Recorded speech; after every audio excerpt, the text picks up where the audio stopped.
हम लोगों ने ड्यूटी पर बात करनी है, राइट पर बात हुई। अधिकार और कर्तव्य ये दो चीजें हैं जिनके बीच कोई भी जो कानून है ये चलता है। इसलिए कहा जाता है ये स्थिरांक है। स्थिरांक यानी कांस्टेंट। दो कांस्टेंट चीजें ली जाती, उसके बीच में सब कुछ चला करता है। तो कहते हैं अधिकार और कर्तव्य वो स्थिरांक है जिनके बीच में संपूर्ण लीगल डेवलपमेंट ये चलता है। अधिकार की बात हम लोगों ने देखी कि अधिकार किस रूप में सामने आएगा। अधिकार की जब हम लोगों ने बात की थी तो देखा था कि अधिकार एक लाभ के रूप में सामने आ रहा था। ये एक प्रकार का लाभ है जिसकी मांग मनुष्य समाज के विरुद्ध ये रख रहा है, और समाज के विरुद्ध ये मांग रखी ही नहीं जा रही है, बल्कि समाज इसको मान्यता ये भी दे रहा है। और मान्यता देने के पीछे जो कारण देखे थे हम लोगों ने, वो कारण ये थे कि मान्यता में मनुष्य और समाज दोनों का लाभ, ये स्थिति निकल कर आ रही थी। इसलिए समाज मनुष्य के लाभ संबंधी उस दावे को अपनी मान्यता दे रहा था, और हम उसे विधिक अधिकार इस रूप में भी पहचान रहे थे, इस रूप में भी पहचान रहे थे। अर्थात विधिक अधिकारों के अतिरिक्त अधिकार भी हमारे सामने आए थे। विधिक अधिकारों के रूप में हमने उन्हें तब पहचाना था जबकि कानून अपनी उत्पीड़नात्मक शक्ति के माध्यम से उन्हें प्रवर्तित कराने की गारंटी यह दे रहा था। हालांकि जो हित सिद्धांत के प्रतिपादक थे वो यह भी कह रहे थे कि अधिकार का प्रवर्तन हो न हो, अधिकार अगर हित को संरक्षण प्रदान करने की घोषणा मात्र कर रहा है तो भी वो अधिकार है, प्रवर्तन न हो पाए। हम लोगों ने सामंत की स्थिति देखी थी। सामंत ने कहा था कि न हो पाए अपूर्ण अधिकारों का प्रवर्तन, काल बाधित ऋण है, टाइम बार्ड लोन है, आप प्रवर्तित नहीं करा पाएंगे। लेकिन टाइम बार्ड लोन क्या लोन नहीं है? क्या उसे अधिकार न कहा जाए? अगर किसी अधिकार में परिवर्तन की कमी है तो अधिकार की मान्यता खो दे, ऐसा तो नहीं होगा। लेकिन फिर भी सामान्य स्थिति यही है कि अधिकार और कर्तव्य दो कांस्टेंट हैं, दो स्थिरांक हैं जिनके बीच में सारी चीजें चलती हैं। हालांकि ऐसे अधिकार भी हैं जो निरपेक्ष अधिकार कहे जाते हैं, और ऐसे कर्तव्य भी हैं जो निरपेक्ष कर्तव्य कहलाते हैं। निरपेक्ष कर्तव्य यानी एब्सोल्यूट ड्यूटी, और निरपेक्ष अधिकार यानी एब्सोल्यूट राइट। ये हमने अंग्रेजी बोल दी,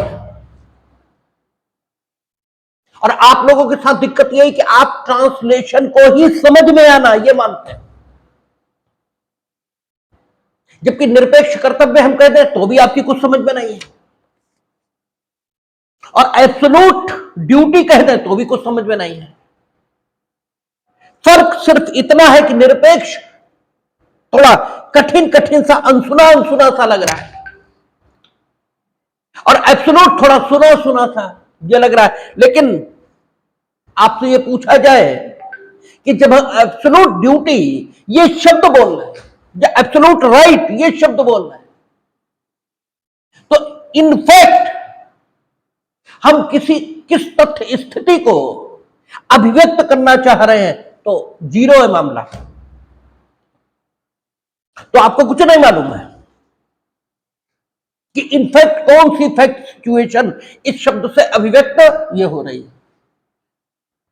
निरपेक्ष कर्तव्य का अर्थ हुआ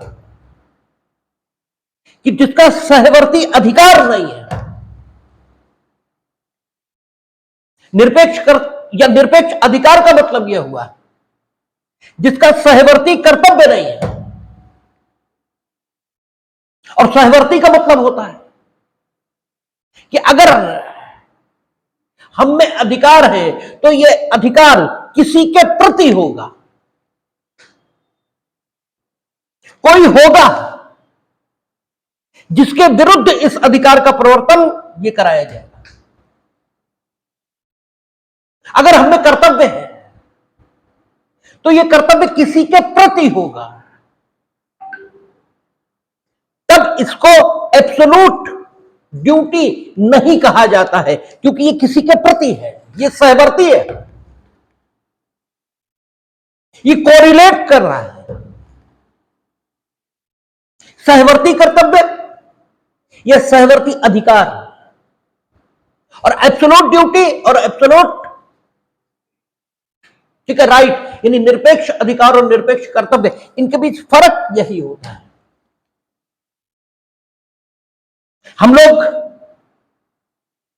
चीजों को समझते नहीं, आगे चर्चा चलेगी, इसलिए हम इस बात को अभी स्पष्ट कर रहे हैं। एलन है, मार्कवी है, ऑस्टिन है,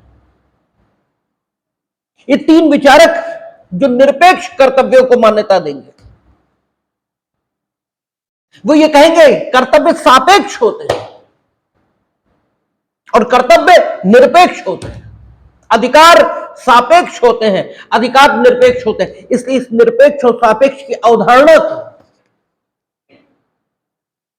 ठीक है, ये समझना ही होगा। और अवधारणा, इसे ही कॉन्सेप्शन अंग्रेजी में कहा जाता है, ठीक है। अवधारणा या संकल्पना, ये पर्यायवाची शब्द है, ये परस्पर सिनोनिम्स हैं। चाहे आप अवधारणा कह लीजिए और चाहे आप संकल्पना कह लीजिए, इसका अंग्रेजी ट्रांसलेशन कंसेप्शन ही है।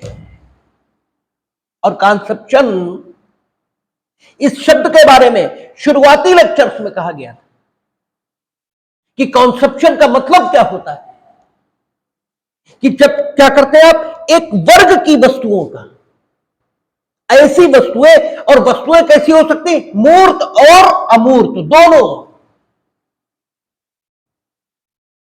जब हम ज्यूरिस्प्रूडेंस का अध्ययन शुरू करते हैं तो वस्तु मूर्त नहीं रहती, यानी वस्तु सिर्फ ऐसी नहीं रहती जिसका ज्ञानेंद्रियों से हम अनुभव कर पाए। वस्तु उसे भी मानेंगे जिसका ज्ञानेंद्रियों से अनुभव नहीं होगा। जैसे कॉपीराइट जिस विषय वस्तु पर प्राप्त होगा, वह विषय वस्तु क्या है, विषय का प्रस्तुतीकरण, वो है विषय वस्तु, ठीक है। कॉपीराइट कभी भी सबस्टेंस पर नहीं मिलेगा, उस चीज पर नहीं मिलेगा। जैसे आप विश्वात्मा पिक्चर देखो और आप त्रिदेव ये पिक्चर देखो, बिल्कुल कॉपी करके रख दी, और चाहे त्रिदेव की विषय वस्तु हो और चाहे विश्वात्मा इसकी विषय वस्तु हो। नई विश्वात्मा, एक और पुरानी विश्वात्मा है, नई जो विश्वात्मा है उसकी जो विषय वस्तु है, उस विषय वस्तु को तो अनेकों फिल्मों में दिखाया गया है, लेकिन प्रस्तुतिकरण का ढंग त्रिदेव में जैसा है बिल्कुल ठीक वैसा ही, इसलिए कहा जाता है उसने कॉपी करके रख दिया, ठीक है। लेकिन प्रस्तुतिकरण अपने में अमूर्त है, आपको जो कुछ दिखता है वो प्रस्तुत है, न कि प्रस्तुतिकरण। प्रस्तुतिकरण नहीं दिखता, या यूं कहें प्रस्तुतिकरण दिखता तो है लेकिन वो कुछ ऐसा है, ठीक है, जिसे अनुभव किया जा सकता है, अनुभव के अतिरिक्त और कुछ नहीं किया जा सकता।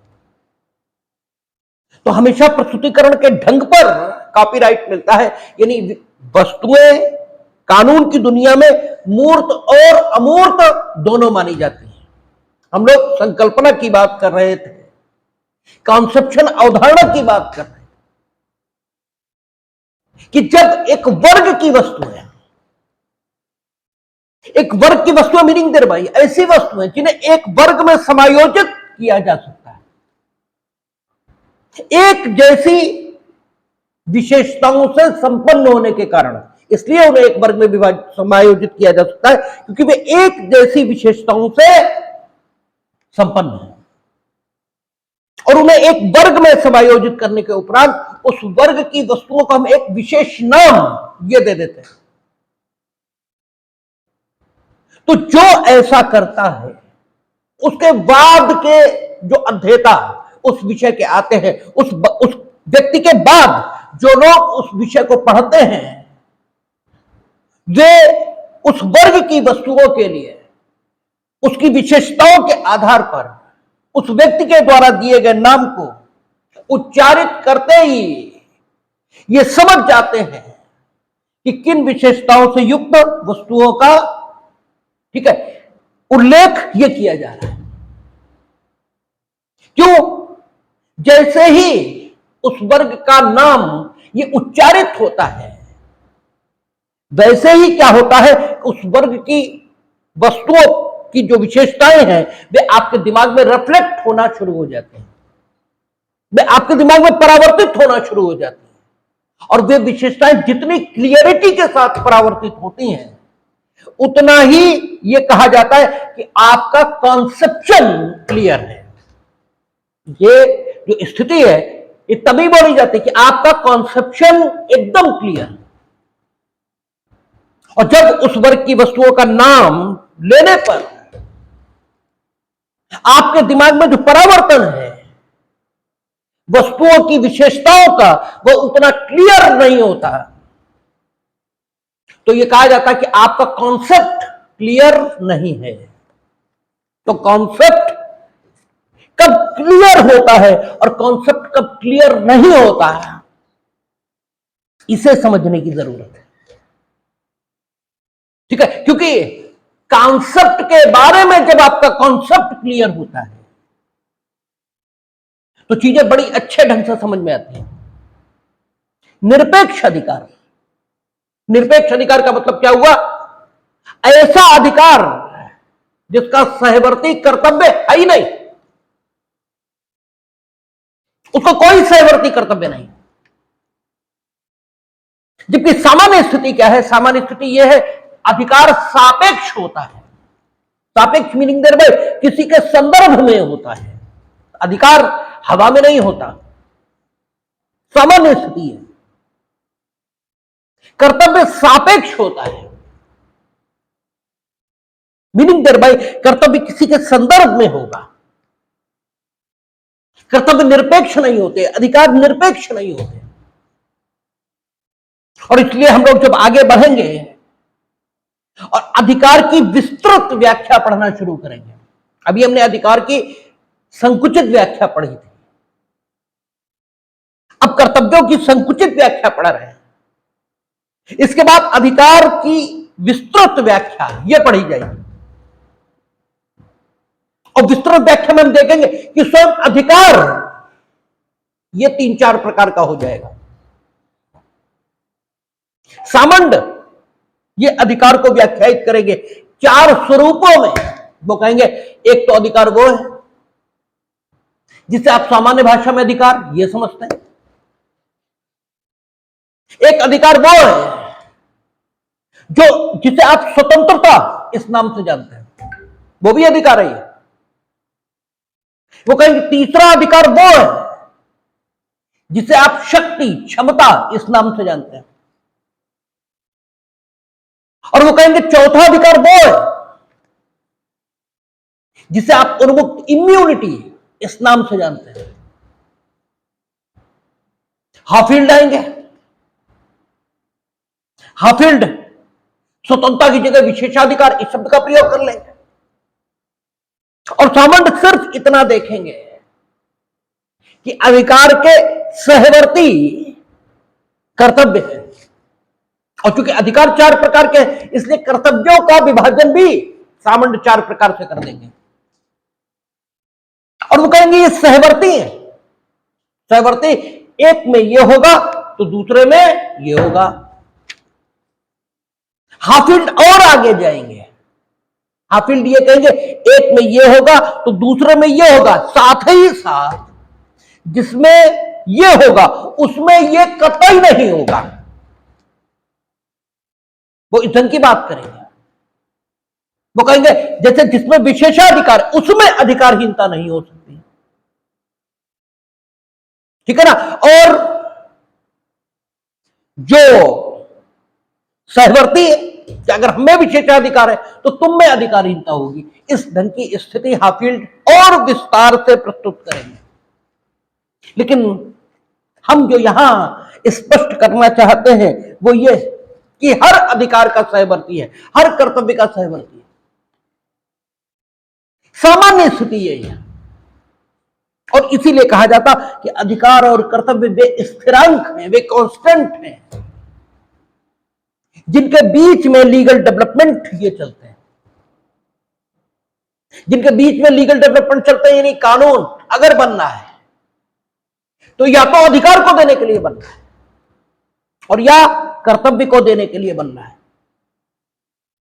यह यूं कहें कि अगर अधिकार कानून उत्पन्न कर रहा है तो डेफिनेटली किसी में कर्तव्य उत्पन्न हो ही रहा होगा, क्योंकि अधिकार और कर्तव्य स्थिरांक कांस्टेंट है जिनके बीच में सब कुछ चलेगा।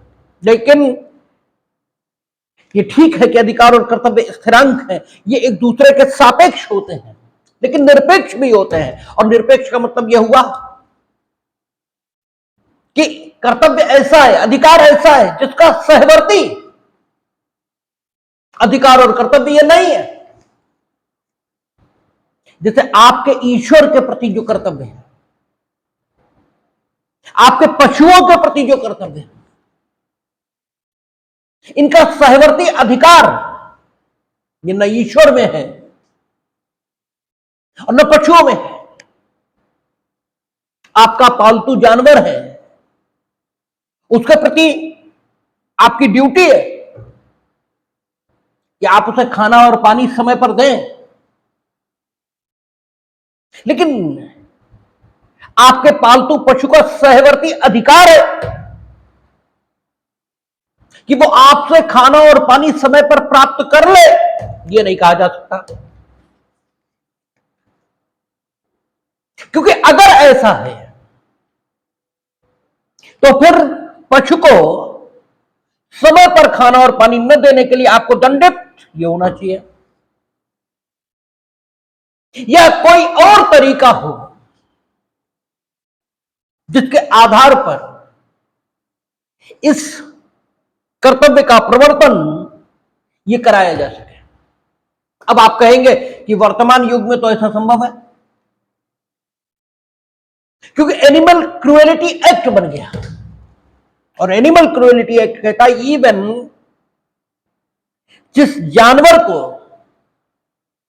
आपको काटना भी है उसे भी आप उस स्थान पर नहीं बांधेंगे जिस स्थान पर जानवरों की कटाई चल रही है, जब तक उसका नंबर ना आ जाए। और मरने से पहले हर कीमत पर आप उसके खाने और पानी का ध्यान रखेंगे, तो एनिमल क्रूएल्टी एक्ट है। और बहुत सारे इस्लामिक देश हैं जहां ब्लास्फेमी से संबंधित, ईश निंदा से संबंधित कानून ये बने हुए हैं। इवन पाकिस्तान में तो फांसी हो गई थी ब्लास्फेमी पे, ईश निंदा। ठीक है, हमारे देश में भी कुछ समय पूर्व हम लोगों ने देखा था, ठीक है, नारे लगे थे, ठीक है, सर तन से जुदा, ठीक है, ये नारे लगे थे। देखिए हमारे देश में तो कोई ब्लास्फेमी जैसा कानून है भी नहीं, रोजे रामो कृष्ण का अपमान लोग करते रहते हैं। लेकिन हमारे देश में तो सेकुलरिज्म की एक स्पेशल परिभाषा चलती है, ठीक है, तो वो एक अलग ही बात है। लेकिन ब्लास्फेमी से संबंधित कानून है देश, ठीक है, दुनिया में ईश निंदा से संबंधित कानून है, ठीक है। तो ईश निंदा अगर आपने की तो आपको दंड मिल सकता है। तो आप कहेंगे ईश्वर और जानवरों के प्रति जो कर्तव्य है वह निरपेक्ष कर्तव्य की श्रेणी में है, यह नहीं कहा जा सकता। तो आपकी बात अधिक सच नहीं है, क्योंकि वहां भी आपसे सम्मान प्राप्त करना या आपसे सहानुभूति और संवेदनशीलता इससे भरा हुआ व्यवहार ये प्राप्त करना है। ये न तो जानवर का अधिकार है और न ही ईश्वर का। राज्य अपनी ताकत से सामान्य दांडिक विधियों की तरह इन विधियों का भी प्रवर्तन करा रहा है। स्वयं जानवर को कोई हक इससे नहीं है, स्वयं ईश्वर को कोई हक इससे मिला हो ऐसा नहीं है। इसलिए इस कर्तव्य को निरपेक्ष मानते हैं। यह कर्तव्य सहवर्ती अधिकार इसको उत्पन्न नहीं करता, और जब भी कर्तव्य सहवर्ती अधिकार उत्पन्न नहीं करेगा तो उसको निरपेक्ष कर्तव्य या एब्सोल्यूट ड्यूटी यह नाम दिया जाएगा। हम लोगों ने फंडामेंटल राइट के चैप्टर जब पढ़े थे तब देखा था, हम लोगों ने कहा था कोई स्वतंत्रता हिंदुस्तान के कानून में एब्सोल्यूट नहीं है, निरपेक्ष नहीं है, वो प्रतिबंधों के सापेक्ष। तो निरपेक्ष या एब्सोल्यूट, इसका अर्थ हमारे दिमाग में स्पष्ट होना चाहिए। संकल्पनाएं जितनी क्लियर होंगी आपके दिमाग में, विषयों का अध्ययन उतना ही रुचिकर यह बनेगा। संकल्पनाएं क्लियर होनी चाहिए, कॉन्सेप्ट क्लियर होना चाहिए, और कॉन्सेप्ट क्लियर होता है तब उलझाव ये नहीं होता। आप अक्सर वक्ताओं को देखेंगे वे उलझ कर रह जाते हैं अपनी ही बात में, और अपनी ही बात में ये उलझाव तभी पैदा होता है जब उनके कॉन्सेप्ट क्लियर नहीं है। फिर वे हिंदी को अंग्रेजी में कह देंगे, अंग्रेजी को हिंदी में कह देंगे, और बस उन्होंने संविदा क्या बोले, एग्रीमेंट क्या है बोले संविदा। इससे आगे वो कुछ बता ही नहीं सकेंगे कि संविदा मीनिंग देयर रेसिप्रोकल प्रोमिसेस। ऐसे वचन जो व्यतिकारी है, एक दूसरे के उत्तर में किए गए, और वचन निर्मित कब होगा तो कहता है एक्सेप्टेड प्रपोजल जो है, प्रतिग्रहित प्रस्थापना, यह वचन बनेगी। और प्रतिफल जिसे देने का वचन किसने दिया है, वचन ग्रहीता ने। यह वचन ग्रहीता की ओर से किसी और ने, बस यही अंतर है इंग्लैंड की विधि और हमारी विधि में। इंग्लैंड की विधि में वचन ग्रहीता ही प्रतिफल देगा, और इसीलिए वहां कहा जाता कि प्रतिफल की गुप्तता का सिद्धांत यह अंग्रेजी विधि में है, अंग्रेजी संविदा विधि में। और हमारी संविदा विधि में पक्षकारों की गुप्तता ये तो है, लेकिन प्रतिफल की गुप्तता नहीं है। क्यों? 2D ये कहती है कि वचनदाता की वांछा पर वचन ग्रहीता या कोई अन्य व्यक्ति। तो आपको कॉन्सेप्शन पर क्लियर होना होगा। जब तक कॉन्सेप्शन पर क्लियर आप नहीं है, दूसरे प्रकार के निरपेक्ष कर्तव्य का उदाहरण यह दिया गया है। आपके अपने प्रति कर्तव्य है, आपका स्वयं की हत्या न करने का कर्तव्य है,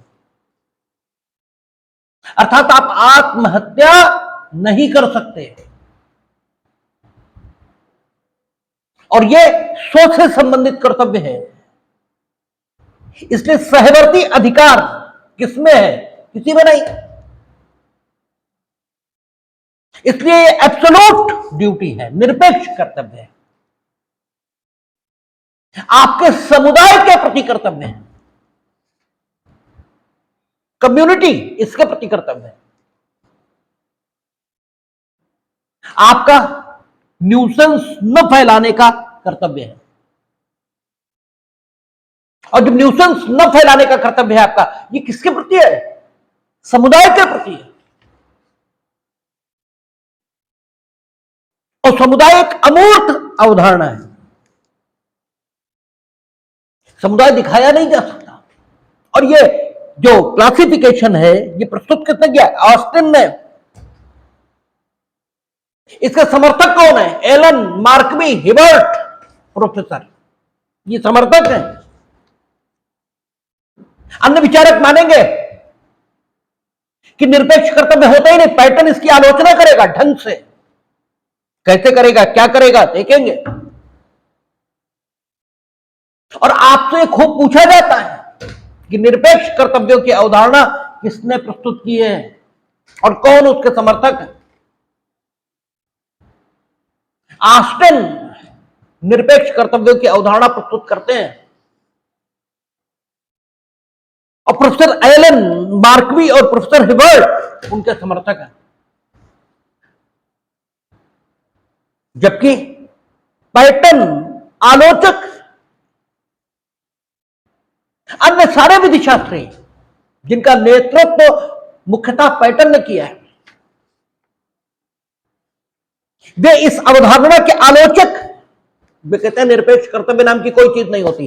कैसे नहीं होती, वे क्या तर्क देते देखेंगे। लेकिन दो प्रकार के कर्तव्य माने गए, एक निरपेक्ष, दूसरे सापेक्ष। सापेक्ष कर्तव्य वे जो विधिक कर्तव्य, विधिक अधिकार, सहवर्ती विधिक अधिकार ये पैदा करते हैं, और निरपेक्ष कर्तव्य वे जो सहवर्ती विधिक अधिकार पैदा नहीं करते। ईश्वर के प्रति कर्तव्य, पशुओं के प्रति कर्तव्य, स्व के प्रति कर्तव्य, समुदाय के प्रति कर्तव्य। ऑस्टिन इसे नाम देता है ईश्वर और पशुओं के प्रति मानवेतर सत्ता के प्रति कर्तव्य। पशु भी मानवेतर है और ईश्वर भी मानवेतर है। मानवेतर का अर्थ क्या हुआ? मानव प्लस इतर, वो मानवेतर है। ठीक है, तो मानवेतर सत्ता के प्रति कर्तव्य, स्व के प्रति कर्तव्य। ठीक है, आपका अपने प्रति कर्तव्य और आपका समुदाय इसके प्रति कर्तव्य। अब दूषण न करने का, न्यूसेंस न करने का कर्तव्य आपका। आपसे कोविड काल में अपेक्षा की जाती है आप मास्क लगाकर चलेंगे ताकि जो संक्रमण आपको है वह समुदाय के अन्य व्यक्तियों को न हो। ठीक है, और परस्पर उसका भी यह कर्तव्य था कि अगर उसको है तो आपको न हो। लेकिन उसका भी आपके सहित सारे समुदाय के प्रति कर्तव्य था और आपका भी उसके सहित सारे समुदाय के प्रति कर्तव्य था। आप इस अधिकार के विशिष्ट धारक उसकी पहचान नहीं कर सकते थे जो आपके कर्तव्य के अगेंस्ट विधिक अधिकार यह धारण कर रहा है। इसलिए समुदाय के प्रति कर्तव्य था और यह निरपेक्ष कर्तव्यों की श्रेणी में आता है। चौथा, राज्य के प्रति आपके कर्तव्य। आपका कर्तव्य है कि राजद्रोह न करें। वो व्यक्ति बहुत गिरा हुआ समझा जाता है, उन व्यक्तियों को आज भी हम अच्छा नहीं मानते, चाहे जयचंद हो, चाहे आंबी हो। इनके नाम बड़े अपमान के साथ लिए जाते हैं, सम्मान के साथ नहीं लिए जाते। जबकि अगर इनकी व्यक्तिगत समस्याओं का अवलोकन करेंगे तो इन्होंने जिन परिस्थितियों में विदेशी आक्रांताओं को आमंत्रित कर दिया, उन परिस्थितियों में हम सब मर्यादाओं का अतिक्रमण करते ही रहते हैं। ठीक है, जिन परिस्थितियों में उन्होंने ऐसा किया, क्योंकि पृथ्वीराज चौहान संयोगिता का अपहरण करके ले गए थे जयचंद की लड़की का। ये आज भी मरने और मारने का बायस बन सकता है, बनता है। लेकिन जयचंद ने क्या किया कि इसके लिए मोहम्मद गौरी उसे बुला लिया। ये काम इतना गलत माना गया है कि ठीक है, जो कुछ पृथ्वीराज चौहान ने किया वो आदर्श भले ही ना हो, लेकिन तुमने तो इतनी बड़ी गलती कर दी कि अब उसके सामने किसी की कोई गलती वो छोटी है। राजद्रोह ये बहुत बड़ी बात मानी गई है। और राज्य व्यक्ति नहीं है, ठीक है, राज्य व्यक्ति थोड़ा ही है। राज्य एक अमूर्त संकल्पना है, संकल्पना फिर अवधारणा, कॉन्सेप्ट। राज्य शब्द हम उच्चारित करते हैं तो ध्यान में आते हैं 3 अंग।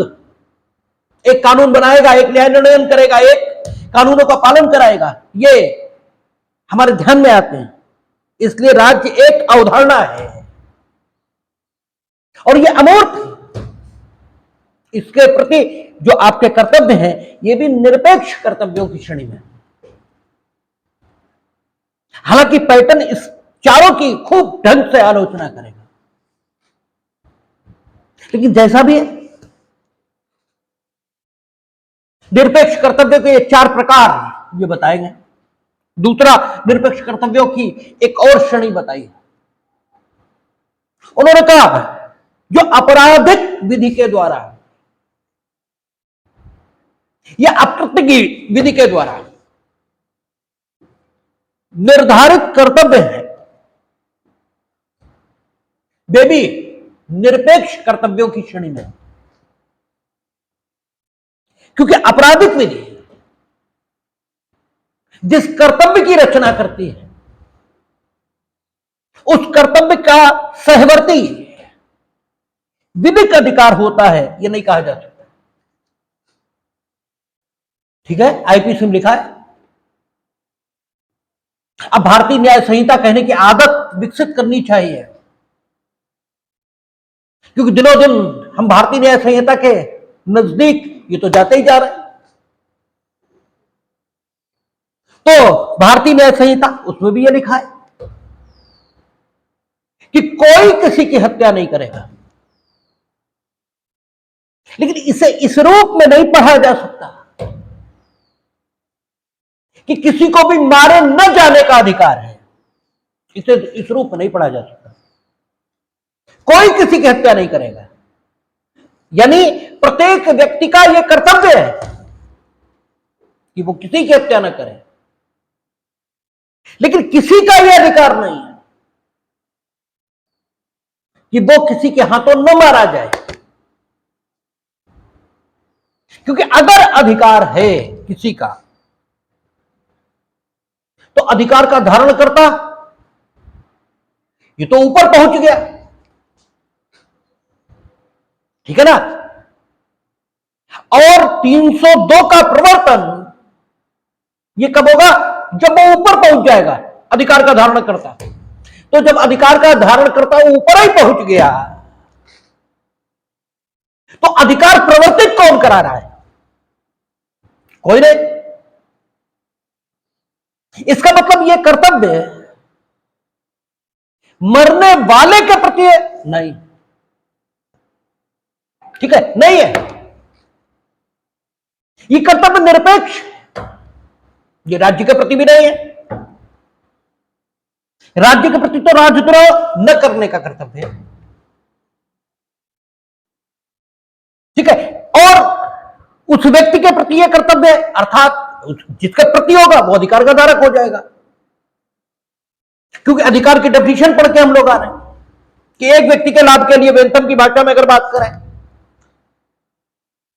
कि एक व्यक्ति के लाभ के लिए, जब दूसरा उत्पीड़क विधिक नियमों के माध्यम से कुछ करने या न करने के लिए विवश हो,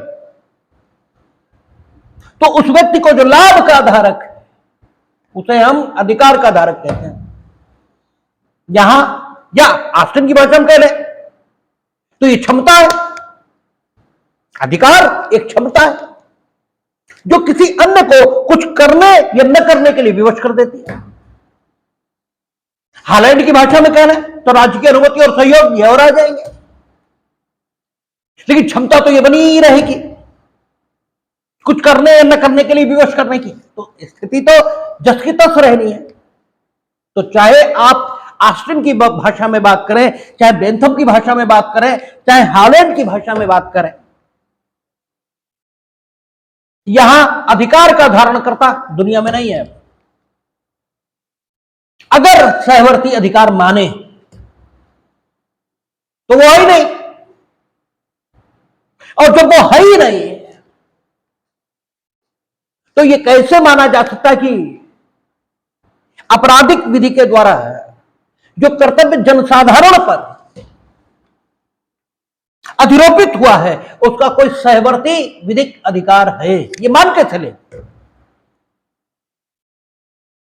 इसका मतलब सहवर्ती विधिक अधिकार ये आपराधिक विधि के द्वारा निर्धारित किए गए कर्तव्यों की दिशा में होता ही नहीं। ठीक है, अकृत्य विधि का नाम इस संदर्भ में हम गलत ले गए। अकृत्य विधि में तो अधिकार का धारक रहता है, ठीक है ना, और उसके प्रति जो कर्तव्य है उसका उल्लंघन ही विधिक दोष ये उत्पन्न करता है, और तब वह प्रतिकर की प्राप्ति यही स्वरूप में करता है। लेकिन हम लोगों ने देखा आपराधिक विधि अगर किसी कर्तव्य को निर्धारित कर रही है तो उस कर्तव्य का सहवर्ती विधिक अधिकार हो, ये नहीं होता। इसलिए आपराधिक विधि द्वारा निर्धारित कर्तव्य ये निरपेक्ष कर्तव्यों की श्रेणी में है, यानी इसका सहवर्ती विधिक अधिकार ये नहीं है। और चूंकि सहवर्ती विधिक अधिकार नहीं है इसलिए एब्सोल्यूट ड्यूटीज ये कहलाती है। और दूसरा, मानवेतर सत्ता के प्रति, समुदाय के प्रति, ठीक है, स्व के प्रति और राज्य के प्रति जो आपके कर्तव्य हैं ये भी निरपेक्ष कर्तव्यों की श्रेणी में। लेकिन सामान्य नियम यही है कि कर्तव्य और अधिकार ये दो स्थिरांक हैं, दो कांस्टेंट हैं, इनके बीच में सारी विधिक व्यवस्था ये निर्मित हुई। अधिकार हमने देखा था, अधिकार क्या था? लाभ, जिसका दावा मनुष्य जाति ये कर रही थी। कर्तव्य क्या है? अगर एक लाइन में बोले तो कर्तव्य बंधन है। कैसा है ये बंधन? तो किताबें पढ़ने की कोई जरूरत नहीं है। सबसे पहले कर्तव्य बंधन है। क्यों है बंधन? मेरे कहने से है क्या? तो हम तो कुछ और कहना शुरू कर देंगे, तो मेरा कहा सच तो नहीं हो सकता। जैसे लोग कहते हैं ना कि मेरी मान्यता, अरे भाई तुम्हारी मान्यता होगी और सत्य तुम्हारी मान्यता, ये दोनों भिन्न भिन्न बातें हैं। ये हो सकता है कि आपकी मान्यता वही हो जो सच है, लेकिन विपरीत भी सत्य है। आपकी मान्यता वो भी हो सकती जो सत्य नहीं है। इसलिए आप क्या मानते हैं इससे कोई फर्क नहीं पड़ता। सत्य सत्य है, और यह भी सत्य की एक परिभाषा है कि सत्य व्यक्ति का है। सत्य प्रत्येक व्यक्ति के लिए अलग है, यह भी एक परिभाषा है सत्य की। एक सत्य यह है जो स्थान से, समय से, परिस्थितियों से अप्रभावित है। वो हर काल में, हर स्थान पर, हर समय, हर परिस्थिति में सत्य है। इन्हीं सत्यों को यूनिवर्सल ट्रुथ ये कहा जाता है, सार्वभौमिक सत्य। और एक सत्य और है वह सत्य प्रत्येक व्यक्ति का है। जैसे हमने आपको उदाहरण दिया, आप भीख मांगते व्यक्ति को भीख इसलिए नहीं दे रहे क्योंकि आपकी मान्यता है कि इससे उसे कामचोरी की आदत लगेगी। यह आपका सत्य है और मेरा सत्य यह है कि उसके भी भगवान हैं और मेरे भी भगवान हैं। भगवान ने हमें मानव बनाया है, हमें मानवीयता दिखानी है। It is my duty. और मेरे कुछ देने से उसका कुछ भला नहीं होने वाला। अगर हमने उसे 2 रुपए दे भी दिए तो भी कल वो भीख ही मांगेगा, बड़ा आदमी नहीं हो जाएगा। ठीक है, हां, अगर हमने 2 रुपए नहीं दिए तो इसका अर्थ हुआ कि उसकी दशा से हम द्रवित नहीं हुए। और जब उसकी दशा से हम द्रवित नहीं हुए तो जितने कठोर हम उस समय थे जब उसने पैसे हमसे नहीं मांगे थे, उससे अधिक कठोर अब हम हो गए हैं जब उसने हमसे पैसे मांगे। और मेरे स्वभाव की यह कठोरता सिर्फ उस भिखारी को दुख नहीं देगी, बल्कि हमसे संबंध रखने वाले प्रत्येक व्यक्ति को यह दुखी करेगी। और जब प्रत्येक व्यक्ति दुखी होगा तो यह हर व्यक्ति की आदत है कि जिस कारण से वो दुखी होगा उस कारण को वो ठीक तो अपने स्तर पर करने का प्रयास करेगा ही, तो हम भी दुखी ही होंगे। ये मेरा सत्य है। हर व्यक्ति के सत्य अलग अलग हैं। सत्य अपना अपना भी है और सत्य सार्वभौमिक भी है। दोनों प्रकार के सत्य हैं। तो कर्तव्य, एक लाइन में बात करें तो कर्तव्य बंधन है, लेकिन मेरे कह देने से बंधन नहीं हो सकता। कर्तव्य बंधन है, ये सिद्ध करना होगा। जैसे अधिकार क्या है, लाभ है, ऐसे कर्तव्य बंधन है। मेरी बात पर विश्वास करने की जरूरत ही नहीं, ये प्रयोग सिद्ध है। और जो कुछ प्रयोग सिद्ध होगा, ठीक है, वह अध्ययन विषय का वैज्ञानिक अध्ययन कहलाता है। हमने आपसे कई बार चर्चा की है कि वैज्ञानिक अध्ययन किसे कहते हैं। विज्ञान का अर्थ सिर्फ physics, chemistry, mathematics, zoology, botany यही नहीं है। सामाजिक विज्ञान यह कहा जाता है, राजनीति विज्ञान यह कहा जाता है। तो फिर सामाजिक विज्ञान कैसे हो गया अगर फिजिक्स, केमिस्ट्री, जूलॉजी और बॉटनी यही विज्ञान है। जिस भी विषय का वैज्ञानिक तरीकों से अध्ययन हो जाएगा, वह विषय वस्तु जिसका वैज्ञानिक अध्ययन कर लिया जाएगा वह विज्ञान कहलाएगी। तो फिर वैज्ञानिक अध्ययन होता कैसे? भाई सवाल है, वैज्ञानिक अध्ययन होता कैसे? तो वैज्ञानिक अध्ययन प्रयोगों के माध्यम से होता है।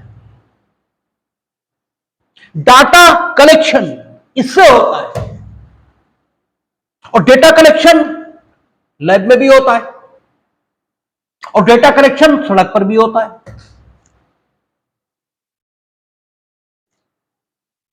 तंबाकू खाने से कैंसर होता है, कैसे जाना? 25 लोग देखे, तंबाकू खाते थे, कैंसर हो गया। ठीक है ना?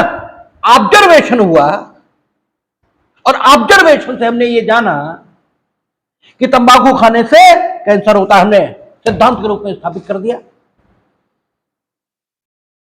तंबाकू का प्रभाव सेल पर अध्ययन तो नहीं किया गया, ऐसा तो नहीं हुआ तंबाकू सेल पर कैसे प्रभाव करती, देखा, ऑब्जर्वेशन। इसका मतलब observation it is a scientific technique. Observation से जब किसी चीज का अध्ययन हो जाएगा तो वो वैज्ञानिक अध्ययन ये कहलाएगा। और इससे जो सिद्धांत विकसित होकर आएगा वह सिद्धांत वैज्ञानिक सिद्धांत ये कहलाएगा। और सिद्धांत क्या होता है? सिद्धांत व्याख्या करता है कि जो स्थिति है उस स्थिति का आधार क्या है, क्यों है वो स्थिति, उस स्थिति के आधार की व्याख्या करता है। कर्तव्य बंधन है तो कर्तव्य बंधन क्यों है? इसलिए क्योंकि आप कहते हो कि नहीं भैया हमारी ड्यूटी है, हमें तो करना ही पड़ेगा। वो ड्यूटी जिसे कह रहे हो वो क्या डंडा लेके खड़ा है कि नहीं तुम्हें करना ही पड़ेगा? लेकिन फिर भी आप कहते नहीं भैया मेरी ड्यूटी है, हमें करना ही पड़ेगा। इसलिए इसका मतलब कर्तव्य मानकी, कर्तव्य बंधन है। और बंधन कैसा? मानकीय है, मानकीय है, फिजिकल नहीं है। झंडा लेके थोड़ी खड़ा है, पकड़ के थोड़ी किराए ले रहा है तुमसे, लेकिन फिर भी बंधन है।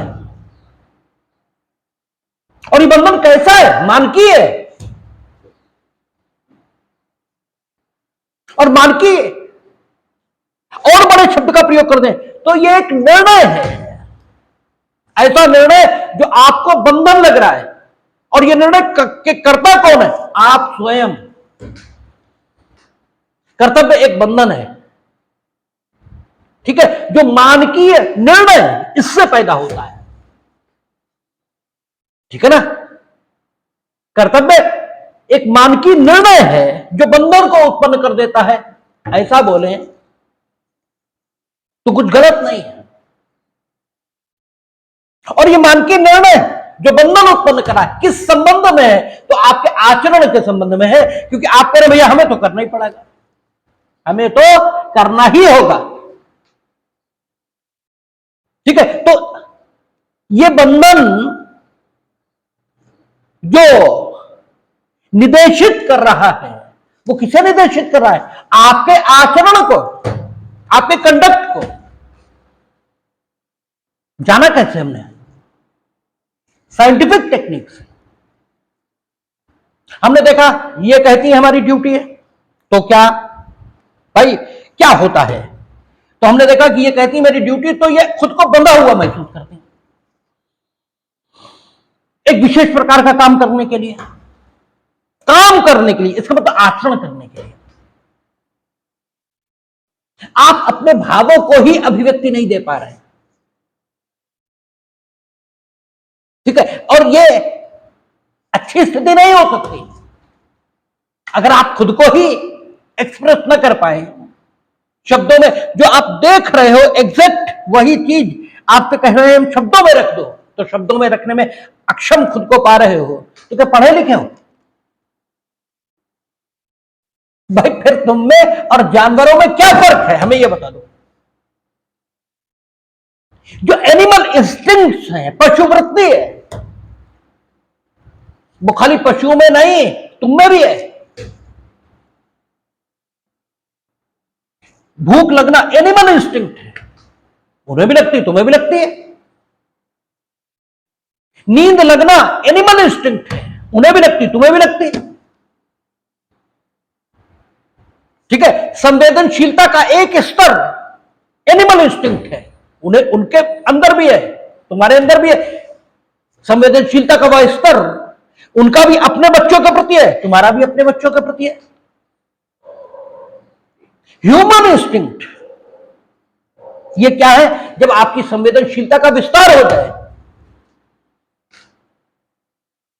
ठीक है। और फ्रायड इस बात को कहता है कि जब आप शरीर के स्तर पर जीते हैं तो आप जानवर हैं, ये शरीर का स्तर है जीने का, ठीक है। भूख लग रही है, खाना खा लिया, प्यास लग रही है, ये तो एनिमल इंस्टिंक्ट है।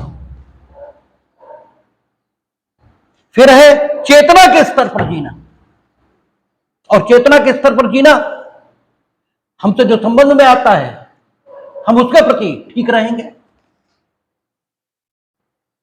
तो ये चेतना के स्तर। फिर एक सुपर कॉन्शियसनेस के स्तर पर जीना, यानी आत्मा के स्तर पर जीना, और वो स्तर है जब सारी दुनिया अपनी लगती है, ठीक है, वो आत्मा के स्तर पर जीना है और व्यक्ति का विकास यही माना गया है। ठीक है, और इसे गुणों के रूप में कहे तो आप शरीर के स्तर पर जो जीते हैं आप तमोगुणी हैं, आप चेतना के स्तर पर जीते हैं आप रजोगुणी हैं, आप आत्मा के स्तर पर जीते आप सतोगुणी हैं। ठीक है, आप पुरुषत्व के स्तर मतलब उसके स्तर पर देखें, मानवता के स्तर पर, शरीर के स्तर पर जी रहे हैं आप पशु जैसे ही है। चेतना के स्तर पर जीने लगे आप मानव हैं, आत्मा के स्तर पर जीने लगे आप महामानव हैं। तो ये तीन बातें हैं। अभिव्यक्ति ये एनिमल इंस्टिंक्ट नहीं है, या यूं कहें भाषा के माध्यम से अभिव्यक्ति, क्योंकि अभिव्यक्ति तो पशुओं में भी है। कुत्ता प्रसन्न है ये आपको पता लग जाता है, वो अभिव्यक्ति देता है, पूंछ हिलाकर और सारी चीजों से उसकी अभिव्यक्ति आती है। तो अभिव्यक्ति के स्तर पर भी पशु आपके जैसा है, भाषा के माध्यम से अभिव्यक्ति। इस मामले में पशु आपसे कमतर है। तो अगर किसी सिचुएशन को आप शब्दों से अभिव्यक्त नहीं कर सकते तो प्रारूप में आप मानो भले ही हो, तब तो मीमांसी दृष्टिकोण यानी सत्य में तो आप पशु ही हैं, ये तो मानना ही होगा। तो अगर ज्यूरिस्प्रूडेंस आपको नहीं आता है, यानी आप कर्तव्य क्या है इसको अभिव्यक्त नहीं कर सकते। कर्तव्य मतलब ड्यूटी, हम पूछे ड्यूटी का मतलब कर्तव्य। तो अगर आप ये कर रहे हो तो आप पशु से किस प्रकार ऊपर हो, जरा हमें ये बता दो। आप कहते हो ज्यूरिस्प्रूडेंस ये अव्यवहारिक चीज है, इसका कोई उपयोग नहीं। आदमी को जो विषय आदमी बना दे उससे ज्यादा उपयोगी विषय और कौन सा हो सकता है? हमें तो लगता नहीं इससे ज्यादा उपयोगी विषय और कोई होगा। बाकी जितना कानून है वो तो आदमियों के निजाम को चलाने के लिए बनाया है कि जो आदमियों का निजाम है ये ठीक से चले। लेकिन ज्यूरिस्प्रूडेंस तो वो विषय है जो आदमी बनाने के लिए, कहते ना आदमी को आदमी बनाने के लिए, तो जो आदमी को आदमी बनाने के लिए विषय है वो तो ज्यूरिस्प्रूडेंस है। तो कर्तव्य एक बंधन है। ये बंधन काहे से उत्पन्न होता है? निर्णय से। निर्णय वो कैसा है? मानकीय। मानकीय यानी स्टैंडर्ड। आप ये मानते हो कि ये मानक है, इसके अकॉर्डिंग हमें व्यवहार करना चाहिए। ये निर्देशित होता है किसको? आचरण को। यानी कर्तव्य एक बंधन है जो मानकीय निर्णय से उत्पन्न होता है। ठीक है, और ये व्यक्ति के आचरण को निर्देशित करता है। इसके दो सोर्स हो सकते हैं, ये दो स्रोतों से उत्पन्न होता है। इसका एक स्रोत कानून है और इसका दूसरा स्रोत नैतिकता है। ये सही है कि विधिक कर्तव्य ऐसे भी हो सकते हैं जिनका नैतिक स्रोत न हो, ऐसा भी हो सकता है। लेकिन विधिक कर्तव्य को अगर सम्मान अर्जित करना है तो उसे नैतिक कर्तव्य से संगत यह होना चाहिए। जैसे आपका विधिक कर्तव्य है कि दो वयस्क व्यक्ति विपरीत लिंग के अगर पार्क में बैठे तो आप डिस्टर्ब न करिए, यह विधिक कर्तव्य है आपका। लेकिन क्या इसे सम्मानजनक माना जाता है समाज में? क्या दो विपरीत लिंग के लोग सुनसान अकेले अपने मां बाप के सामने बैठ सकते हैं? ठीक है विधिक कर्तव्य है।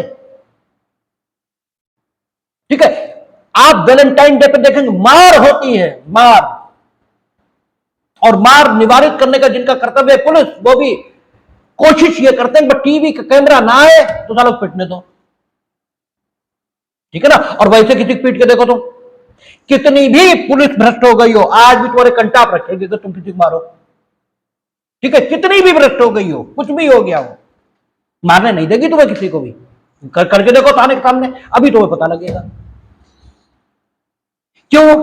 वो जो ड्यूटी है, विधिक तो है कि आप दो वयस्क व्यक्तियों के बीच कोई हस्तक्षेप न करें, बट उसे नैतिकता का कोई समर्थन हासिल नहीं है। इसलिए उस विधिक कर्तव्य का सम्मान लॉ इन्फोर्समेंट एजेंसीज के बीच भी नहीं है, ठीक है। और अक्सर जो नैतिक कर्तव्य होता है वो विधिक कर्तव्य है, यह भी होता है। लेकिन ऐसा भी हो सकता है कि विधिक कर्तव्य हो किंतु वह नैतिक कर्तव्य न हो, जैसे यह है, विधिक कर्तव्य है लेकिन नैतिक कर्तव्य नहीं है। ऐसा भी हो सकता है नैतिक कर्तव्य हो, विधिक कर्तव्य न हो। जैसे आपका नैतिक कर्तव्य है कि पशुओं के प्रति दया रखो, क्रूरता ना करो, यह विधिक कर्तव्य है ना। दया रखना यह विधिक कर्तव्य थोड़ी है। क्रूरता ना करना मीनिंग कर दे हम गाय को मारेंगे, नहीं। और दया भाव रखेंगे इसका मतलब यह हुआ कि मई का महीना आ रहा है, अरे वो नल चला के पानी थोड़ी पी सकती है, आइए दरवाजे से एक बार पानी दिखा दो, क्या क्या फर्क पड़ता है, थोड़ा शरीर को कष्ट ही दे लो, ठीक है। ये दया भाव रखना है, ठीक है। तो ऐसे भी, लेकिन कर्तव्य ये नहीं है आपका विधिक। क्रूरता न करना यह विधिक कर्तव्य है, दोनों बातें अलग अलग हैं, ठीक है। तो सवाल यह है कि कर्तव्य विधिक हो सकते हैं, कर्तव्य नैतिक हो सकते हैं, कर्तव्य ऐसे हो सकते हैं जो विधिक और नैतिक दोनों हो। जैसे चोरी न करने का कर्तव्य, इसमें विधि भी है और नैतिकता भी है। और अधिकांश लोग चोरी इसीलिए नहीं करते कि वे इसे अनैतिक मानते हैं, 3 साल के डर के कारण नहीं। बहुतों को तो मालूम भी नहीं है कि 3 साल सजा है, ठीक है, लेकिन फिर भी चोरी नहीं करते हैं। छोटा बच्चा है, उस पर आप चोरी का आरोप लगाओ, रोएगा कि हमने चोरी नहीं की, उसे थोड़ी मालूम 3 साल सजा हो जाती है, ठीक है। इसका मतलब नैतिक कर्तव्य वो मानता है अपना कि वह इस प्रकार आचरण करे कि किसी के द्वारा अपनी श्रम से अर्जित वस्तु को उसने लिया, यह आरोप उस पर न लगे। तो अधिकार अगर लाभ है तो कर्तव्य बंधन है,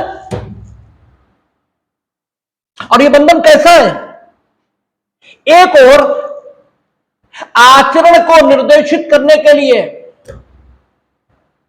ठीक है, यह जन्म ले रहा है, एक और यह आचरण को निर्देशित कर रहा है, और दूसरी ओर एक मानक स्थापित कर रहा है, एक स्टैंडर्ड स्थापित कर रहा है जिसके अकॉर्डिंग आपके आचरण का मूल्यांकन यह किया जा सकता है और यह जाना जा सकता है कि आपका आचरण समाज, कानून इसके अनुकूल है या नहीं। यानी कर्तव्य आचरण का तरीका भी है और कर्तव्य आचरण के मूल्यांकन हेतु कसौटी या मानक या स्टैंडर्ड ये भी है। ये इंट्रोडक्टरी बात हमने की ड्यूटीज पर। ड्यूटीज के प्रकार क्या हैं, कितने प्रकार की ड्यूटीज होती है, ड्यूटीज की डेफिनेशन क्या है, जुरिस्प्रूडेंस ड्यूटीज के आधार पर डेवलप होना चाहिए या अधिकारों के आधार पर डेवलप होना चाहिए, इस सब की बात अगली क्लास में हम लोग करेंगे, देखिए।